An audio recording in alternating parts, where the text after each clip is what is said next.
నేను గుడ్లవల్లేరు ఇంజనీరింగ్ కాలేజ్లో చదువుతున్నాను. ఐటీ డిపార్ట్మెంట్ స్టూడెంట్ని. అందరూ ఫేక్ అంటున్నారేంటి బ్రో? ఇక్కడ ఉంది మేము హాస్టలర్. నేను ఏం జరుగుతుందో నాకు తెలుసు ఇక్కడ. అంటే నాకంటే మా అందరికీ తెలుసు ఇక్కడ ఏం జరుగుతుంది.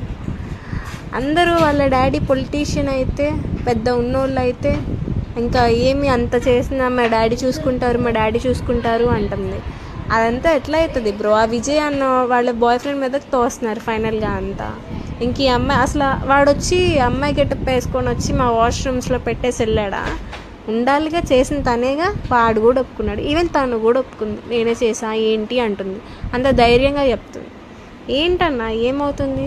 బయటంతా ఫేక్ అంటారేంటి? ఇక్కడ ఉంటుంది మేము, బయట నుంచి చూసేది వాళ్ళకేం తెలుసు? భయపడుతున్నారంటే భయపడుతున్నాం, ఫేక్ అని తెలిసి భయపడుతున్నావా? మేమంతా పిచ్చోళ్ళమా ఇక్కడ ఉన్న వాళ్ళంతా? 30 కెమెరాస్ ఉన్నాయి, పైగా 300 + 365 వీడియోస్ లీక్ అయ్యాయి. ఇంకా 800 వీడియోస్ వరకు ఉన్నాయంట బయట. షేర్ అయినవి మాత్రం 365. అందులో ఎవరున్నారు ఏంటి, సిచ్యువేషన్ ఏంటి, అదంతా మీకు తెలియదు. బయట నుండి ఏదో ఫేక్ అనేస్తారు వేరే వాళ్ళు ఎవరు. థ్యాంక్ యూ అన్నయ్య ఫర్ సపోర్టింగ్.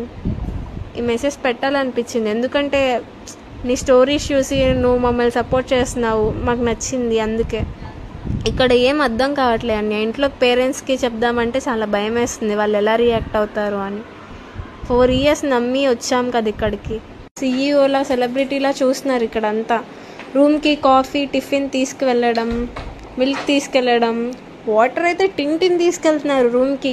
పెద్ద సెక్యూరిటీయే ప్లాన్ చేశారు తనకి. మేమందరం తప్పు చేసిన వాళ్ళం కదా, సో మమ్మల్ని బయట వదిలేశారు. నిన్న గ్రౌండ్లో నుంచొని అంతమంది ముందు నుంచున్న ఆవిడ ఇప్పుడు ఎందుకు చున్నీ వేసుకొని వెళ్తుంది? ఎవరు చూడకూడదని చెప్పి.